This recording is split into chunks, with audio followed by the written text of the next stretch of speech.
Because what we are saying is totally contrary to everything that's going on in the world. We are asking for a psychological revolution, which means the transformation of the human mind with all the things that thought has put it there.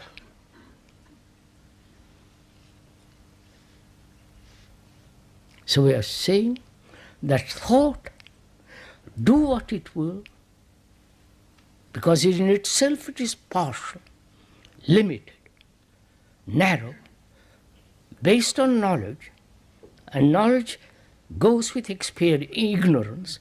Therefore, thought, whatever it does, may write the most beautiful, romantic heaven, theories of God, theories of what society should be, and so on. Whatever it does, it cannot possibly bring about a radical change. But thought has its own place. You cannot go home without knowing, without thinking. If you're in total amnesia, you'll be lost. So thought has its right place. But thought cannot bring this change.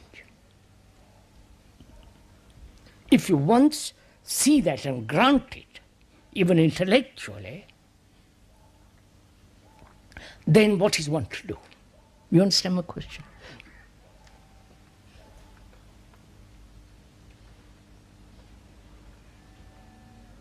Please understand this very deeply, otherwise you will miss the whole point.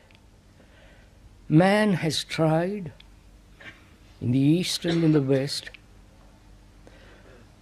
depending on thought, the ancient Greeks, the ancient Hindus, and the ancient Chinese, depending on thought and saying that will help man to change, to bring about a different culture, a different society.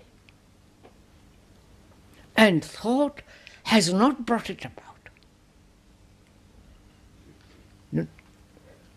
If one actually deeply realizes that fact, not a theory, not something you come to through argument, through opposing opinions, but an actual fact, then next question is, what is the factor that will bring about this change? If thought cannot, what will? Follow. If a good carpenter has an instrument which is useless, he throws it away. But we don't. We keep it. We hope somehow that will operate through some miracle. We don't throw it away. And therefore have the capacity to look in another direction.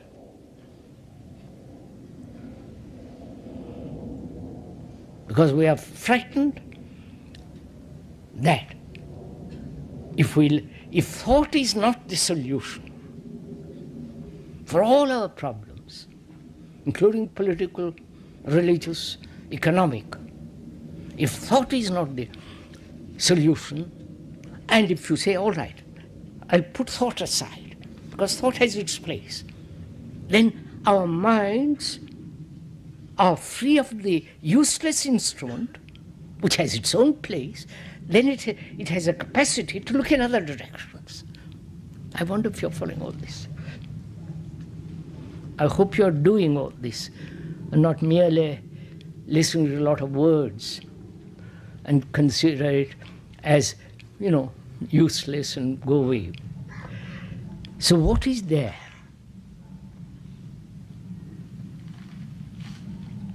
If thought is not the instrument of right action, then what is right action? What is the instrument? Right? Are we together in all this?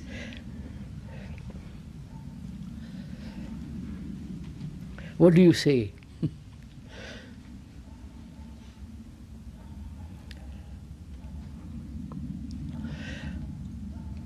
Our senses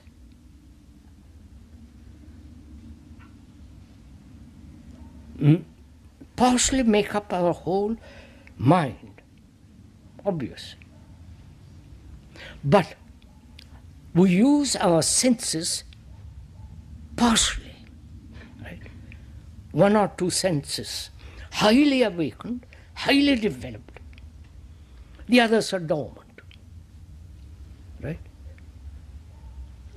And is it possible to observe with all our senses, not with one or two senses, with all the senses highly observant?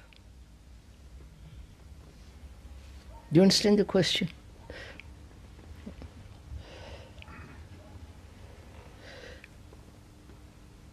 Which means, is there an observation which is not the instrument of thought? You following this?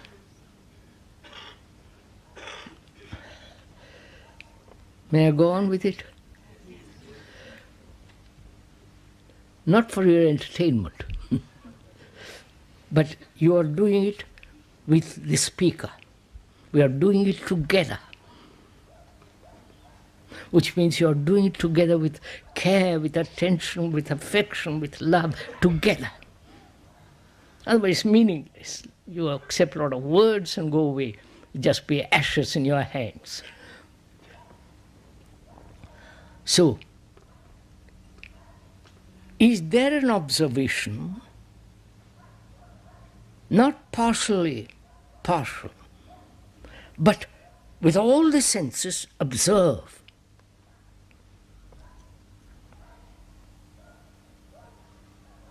Which means, is there an observation without the past? Senses have no past, they're acting. You understand this? This marvel, I'm discovering something myself. The senses are responding according to every challenge.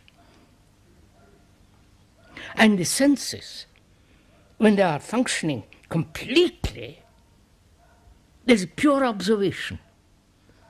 Isn't it? I wonder if you see this. And that observation is not induced by thought.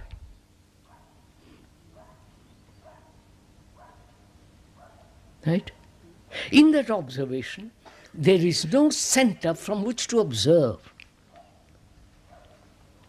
There is only observation, pure and simple, without all the pressure and the volume of the past.